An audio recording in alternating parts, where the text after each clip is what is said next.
अस्सलाम वालेकुम दोस्तों, welcome to another blog video. और हम उठ गए हैं और हो गए हैं तैयार। जैसा कि आप लोग देख रहे हैं, नाश्ता पानी सब हो गया है। अब बन रहा है खाना और खाने का कर रहे हैं अपन इंतज़ार। तो चल के पूछते हैं मम्मी से कि आज जो है खाने में क्या बन रहा है। इतने दिन से नॉन वेज खा रहे थे, तो अब सोच रहे हैं कि आज कुछ वेज खाते हैं। तो आज जाके पता करते हैं कि बन क्या रहा है और आपको भी दिखाते हैं। तो मम्मी आज क्या बन रहा है? तो मम्मी यार, ये कैसी पूड़ी बना रहे हो? हरी पूड़ी? ये तो मेथी की भाजी की है ना। अच्छा भाई, आज बन रही है मेथी की भाजी की पूड़ी। और इसको काय में खाएंगे? साथ में चाय में? हट, चटनी। चटनी? टमाटर की है चटनी में, और उसमें शेजवान चटनी में भी खा सकते हैं, सॉस में भी खा सकते हैं। तो भाई आज तो एकदम यम्मी नए किस्म की पूड़ी बन रही है मेथी की भाजी की, क्योंकि हम मेथी की भाजी नहीं खाते हैं, इसलिए मम्मी ने उसको पूड़ी में कन्वर्ट कर दिया। जा इसलिए तो बना रहे हैं हम। तो मेथी की भाजी नहीं खाते तो ऐसे खाओगे। ले यार, ये देखो नई निंजा टेक्निक है मेथी की भाजी खिलाने की, कि जो मेथी की भाजी ना खाए उसको पूड़ी में कन्वर्ट करके और खिला दो। तो अब बन रही है पूड़ी, बस सिक जाए पूरी अच्छे से और फिर हम खाते हैं मेथी की भाजी की पूड़ी। 3 hours later. तो भाई हो गया है मगरिब का टाइम और देखो अजान भी हो गई है। तो हम वज़ू वगैरह बना के सब हो गए हैं तैयार नमाज के लिए निकलने के लिए। अब वो वाइट टी शर्ट यार घर में पहनने वाली रहती है, फिर इसलिए अपन कोशिश करते हैं कि अवॉइड करें जनरली जो टी शर्ट वगैरह घर में पहनते हैं। लेकिन हाँ, पहन के पढ़ भी सकते हैं, ऐसा कुछ वो नहीं है कि यार। तो जब शर्ट थी तो हमने सोचा वज़ू बना रहे हैं, उसमें हाथ ऊपर करने पड़ते हैं और फिर वो टी शर्ट लूज़ हो जाती है हाथ से। इलास्टिक वगैरह उसकी ऐसी रहती है कभी कि वो हाथ ऊपर करते भी नहीं बनता है, इसलिए फिर शर्ट पहन लेते हैं और वज़ू वगैरह बनाने में भी आसानी होती है। तो जल्दी से चलते हैं, अजान हो चुकी है मगरिब की और जमात ना निकल जाए कहीं। फिर आके मम्मी से बोलते हैं कि बनाओ चाय, चाय पियेंगे इंशाल्लाह। और फिर आज है शादी में जाने का प्रोग्राम। भाई अपन सोच के नहीं आए थे इंदौर से कि इस बार इतनी शादी मिलेंगी, पर देखो जनरली हमें इतनी शादी मिलती नहीं है जब हम घर पे आते हैं, लेकिन इस बार तो धड़ाधड़ शादी है। अभी एक और शादी में फिर कुछ दिन बाद जाना है, तो फिर इंशाल्लाह आज चलेंगे शादी में और फिर नेक्स्ट शादी में भी जाएंगे। कोई शादी नहीं छूटना चाहिए। तो चलो फिर चलते हैं, ओके, नमाज़ पढ़ने। भाई तो आ गए हैं नमाज़ पढ़ के और अब चलते हैं, देखते हैं मम्मी ने बना ली है चाय कि नहीं। आई होप बना ली हो, क्योंकि इतनी ज़्यादा ठंडी हो रही है, बिना चाय के तो सर्वाइव ही नहीं हो पा रहा भाई। तो चलो देखते हैं मम्मी ने बनाई कि नहीं बनाई चाय, और पीते हैं चाय और फिर जल्दी से वेट करते हैं पापा का कि पापा आ जाएं तो अपन जल्दी से चलें शादी में। मम्मी चाय बनाई कि लो, मम्मी तो अभी दूध रख रही हैं यार, अभी तो चाय बनने में जाने कितना टाइम लग जाएगा। और यहाँ है हमारी गुड़ वाली चाय, ब्लैक। अब बस ये दूध में मिक्स होगी और बन जाएगी चाय। तो भाई क्योंकि गुड़ वाली चाय बन रही है इसलिए चाय तो बन चुकी है, ब्लैक टी जिसको अपन बोलते हैं, और बस दूध गर्म होगा और दोनों को मिक्स कर देंगे। गुड़ वाली चाय ऐसी बनती है यार, क्योंकि गुड़ रहता है ना, गुड़ होता है गर्म, और अगर उसको दूध के साथ बनाओ तो दूध जो है तुरंत फट जाता है भाई, इसीलिए अलग अलग बनती है। और वो अलग अलग बनने के बाद भी बहुत संभल के दूध के साथ चाय को मिलाना पड़ता है, नहीं तो फट जाती है। एक बार तो फट गई थी और मम्मी ने बोला पी लो, ऐसे ही बनती है भाई, तो अपन पी भी गए थे। तो कभी कभी मम्मी ऐसा उल्लू भी बना देती। A few moments later. हमारे पास आ चुके हैं अनम भाई। अनम भाई के आने से एक चीज़ याद आ गई आज हमको। क्या हुआ था आज अनम भाई के अपने पास, वो सामने अब्दुल्ला हाफिज साहब है ना, उनकी मम्मी आई हमसे। हाय मम्मी से बोलती हैं कि अरे लकी है क्या? तो हम उठे ही थे बस सो के, तो आई बोली कि यार वो बकरी दे दो। तो हमने कहा भाई कौन सी बकरी मांग रही है यार, अपने पास तो कोई बकरी नहीं है। बोली वो लकी बेच रहा ना बकरी, 500 रुपये में बोल रहा था देने की, तो दे दो। तो हमने बोली यार कौन सी बकरी बेच रहा है, हमें नहीं पता चली। फिर बाद में पता चला, मम्मी ने उनसे बोला कि लकी वो जो होगा वो नीचे जो दुकान है वहाँ पे एक लड़का काम करता है, मतलब हमारे ये जो अनम भाई है ना, इनकी दुकान पे एक लड़का काम करता है, उसका नाम भी लकी है। तो वो कौन सी बकरी और कौन सी बकरी की बात कर रहा था बेचने की, यार कुछ आइडिया नहीं है। शायद पूछते हैं हमारे अनम भाई से, अनम भाई बताएंगे हमारे इधर कि बकरी की क्या है कहानी। तो आ चुके हैं हमारे अनम भाई। तो अनम भाई, बकरी की स्टोरी आप बताएं, क्या थी वो बकरे की स्टोरी? बकरे की? हाँ, जो आपके इधर बकरा है ना। बकरा नहीं है वो, आपने गलत देख लिया। तो वो क्या था? बकरी थी वो। अरे यार ऐसी तैसी हुई तो आपकी भाई। अरे बाल की खाल कर रहे तुम लोग। भाई यार ठीक है, बकरी की स्टोरी बताएं, आपके इधर जो बकरी है उसकी क्या स्टोरी है? क्या हुआ, हमारे घर में बहुत दिनों से बात चल रही थी बकरी की, हम्म कि बकरी लेना बकरी लेना बकरी लेना। और सुबह सुबह मम्मी लोग उठी हम्म तो मोहल्ले में कुछ दिनों बाद बकरी आई, हम्म। वाइट कलर की, बच्चा था छोटा, तो तुमने पकड़ ली। कुत्ता रगेद रहे थे उसको, अच्छा, कुत्ते रगेद रहे थे। कुत्ता की कुतिया। अब इसमें यहाँ पे भी क्लियर करना हाँ। जरूरी है ना, अभी अब बकरा से बकरी कर रहे हैं। उसमें कुत्ता भैया सब दोनों थे, कुत्ता कैसे? कुत्ता कुतिया दो ही रखे थे। दोनों थे उसमें, फिर रगेद रहे थे। तो एक लोग आए, हमारे घर मस्जिद के सामने रहते हैं, तो एक फिर लोग आए मस्जिद के सामने से, उन्होंने कहा वकील साहब आप बांध लो। तो हमने इधर बांध ली घर के बाहर, फिर 5-6 दिन वो बकरी बंधी रही, और बकरी बहुत प्यारी है। तो आपको तुमने धर ही लिया, ओनरशिप हो गई अब तुम्हारी। ओनरशिप हो गई। तो जो यही बकरी को बेचने की बात चल रही का, इस बकरी को बेचने की बात नहीं चल रही है, वो है वो मदरसे में बकरी आई, उस बकरी को बेचने की बात चल रही है। 500 रुपए में।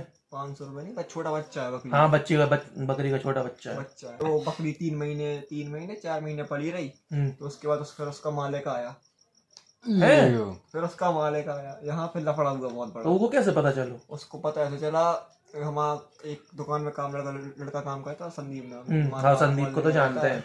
माता वाले मोहल्ले में रहता, उसके घर के सामने ही रहता बब्बा, वो बहुत गरीब है। तो संदीप ने बताया कि स्थिति उसकी बहुत खराब है, ना पैसों से बहुत कम है, और ना वो खिला पाएगा इतना ज्यादा। संदीप ने बात की उससे फिर कि बकरी मतलब ना लो, ये वो अब वो। फिर उसने डील पक्की की हम लोग से कि बकरी का जब बच्चा होगा तो एक बच्चा हमें दे देना। तो हुआ बकरी का बच्चा? फोन तो हो गया, ऐसे करवा दें हम। लो भाई, तो वो बकरी दूसरी थी, हमें लगा ये नीचे वाली बकरी की बात है। मैं कहा यार वो 500 रुपए में बेच रहा है, इतनी बड़ी बकरिया कितने की बिकेगा है? 5,000। उसकी पहले खाल देखो, इतनी सॉफ्ट खाल है, व्हाइट कलर की है पूरी। खाने तो अंदर को माल है ना अपन। माल एक नंबर है उसका, चिकनी है बिल्कुल, सॉफ्ट खाल है भाई उसकी। खाल का क्या करेंगे? अरे चर्बी जो दिख रही ना उसकी, एकदम छूना भाई यार। बकरी की खाल से उसकी प्राइस पे क्या इम्पैक्ट पड़ता है, ये तो जानने के लिए हमें एक ही शख्स के पास जाना पड़ेगा। उनमें ठोक दी। और वो आपको पता है कौन? वो है हमारे हम सबके सही चाहिए थे, हमारे साइंटिस्ट साहब। और वो यहाँ अभी बैठे थे, जैसे ही ये बात हुई तो वो उठ के चले गए, क्योंकि वो कहते हैं कि हर एडवाइस वो फ्री में नहीं देना चाहते। हाँ। क्या बात करते हैं? ये नौटंकी बंद करते रहते हो, फालतू का नाम रख दिया सब। लेकिन हमारे साथ साइंटिस्ट साहब के छोटे भाई हैं, असद भाई, जो हमेशा अपने साथ रहते हैं। असद भाई, हम आपसे ये जानना चाहते हैं, जैसे हमारे अनम भाई की एक बकरी वाली स्टोरी है, हमने भी तो आपकी एक स्टोरी सुनी है इसी तरीके से, मतलब बकरी वाली तो नहीं, अच्छा। बिच्छू वाली एक स्टोरी सुनी है। तो आप क्या अपनी वो बिच्छू वाली स्टोरी बताना चाहेंगे? हाँ, शॉर्ट में जल्दी से हमारे व्यूअर्स को बताएं हुआ आपकी यूं कहानी। कि जब छोटे थे हम स्कूल में पढ़ा करते कितने थे, छोटे थे आप? करीब 4th या 5th क्लास में थे हम। कितने छोटे मान सकते हैं। जो भी करते मतलब आपका स्कूल कहीं जंगल वंगल में था क्या? जंगल में नहीं था, गांव साइड रहता था। तो खेती का इलाका है, आसपास खेत लगे हुए रहते हैं, तो जानवरों का आना जाना, बिच्छुओं का साथ, कीड़े मकोड़ों का आना जाना लगा रहता है। ठीक है, लग गया। फिर होते होते हम गेट के पास खड़े हो गए। गेट के पास जो दराज रहती है ना गेट की, उसके बाद तो उससे टिक कर खड़े हो गए हम। फिर टिक कर खड़े हुए, बातचीत चली थोड़ी बहुत, फिर अचानक से ऐसा लगा जैसे चूंटी काटी हो किसी ने। वाह यार, चूंटी काटी। मैंने देखा क्या हुआ, ये चूंटी क्यों काट रही? कहाँ पे काटा था तुम्हें बिच्छू ने भाई? बाह में, यहाँ पे भाई एकदम मस्त पप्पी दे दी बिच्छू ने। फिर क्या हुआ? मुड़ के देखा हमने, हुआ क्या। तो आपको बिच्छू दिखा था? बिच्छू दिखा बाद में था, पहले मैंने देखा ड्रेस की शर्ट थी मेरी, उसमें खून झलक रहा था। खून झलक रहा था। मैंने देखा ये हुआ क्या, और इतना तड़ाकेदार दर्द हो रहा था कि सह नहीं पा रहे थे। असहनीय दर्द। असहनीय था। मैं तो वहां से भाग गया, मुझे डर लग रहा था। भागा मैं, चिल्ला के कफ वगैरह ऊपर करके देखा, वहां पे खोल के देखा तो दोस्ती ने बताया कि ये बिच्छू ने काटा तुम्हें। अरे इसको भाई, कंफर्म करने के लिए फिर वो पीछे दौड़ा, देखा उसने, जाकर के गेट के पास गया, उसने कंफर्म किया कि बिच्छू ही था। बिच्छू था। बिच्छू अच्छे से जो है वो वापस जंगल में चला गया, उसको अच्छे से प्रॉपरली जंगल में अपन छोड़ के आए। कोई no animal harm during this video, ठीक है ना? तो भाई ठीक है। फिर उसके बाद आपका क्या हुआ? आपके मतलब मम्मी पापा को बताया? किसने बताया? कि प्रिंसिपल पास में हॉस्टल था, वहीं पर सब रहते आते थे। तो मतलब वो बिच्छू कौन सा वाला था? आप बोलते हो ना कि इस बिच्छू का मतलब आपको अभी भी इम्पैक्ट है? क्या इम्पैक्ट है इस बिच्छू के काटने का? सर्दीला शरीर हो जाता है, मतलब आपको बहुत जल्दी सर्दी हो जाती है इसी वजह से? सर्दी हो जाती है और ठंडी भी ज्यादा लगा करती है। अच्छा, ये थी। तो भाई ये इतनी खतरनाक स्टोरी यार, बताओ बिच्छू ने काट लिया यार हमारे असद भाई को। और वैसे छू के टक के से वापस आ गए। नीला पड़ गया था पूरा। वैसे तो बिच्छू ने हमें भी काटा था एक बार, झूठ देखो, काला बिच्छू था वो भी। झूठ देखो। इसलिए थोड़ी सा ध्यान रखा करो यार, आप लोग भी देख सोच समझ के करो। अगर बिच्छू या सांप काट ले तो सबसे पहले जो काम करें वो ये है कि आप दोबारा बिच्छू या सांप को आप काट लो, फिर उसके बाद हॉस्पिटल जाओ। ठीक है ना भाई? ठीक है भाई, तो ये स्टोरी हमने आपको जो बताई है, आई होप कि आपको इससे अच्छी शिक्षा मिली हो और आपको इंस्पिरेशन मिली हो, जिससे आप हमारे साइंटिस्ट साहब जैसे बन सको। और अब हम वेट कर रहे हैं पापा का, पापा आते हैं तो हम तैयार होके जाएंगे शादी में। Later. भाई हो गए हैं हम तैयार और एकदम मैन इन ब्लैक बन के इस बार निकल रहे हैं शादी के लिए।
भाई खाना पीना हो गया है और हमने ये जैकेट भी डाल ली थी क्योंकि ठंड बहुत ज़्यादा हो रही थी।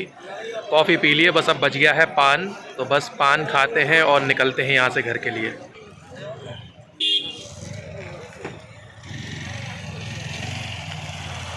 तो भाई अपन ने खा लिया है पान और एकदम मीठा स्टार चटनी वाला पान बनवाया था। अब बस चलते हैं घर। भाई अपन आ गए हैं घर वापस और आज का ब्लॉग करते हैं यहीं ख़त्म। फिर आपसे मिलेंगे अगले ब्लॉग में। अल्लाह हाफिज़।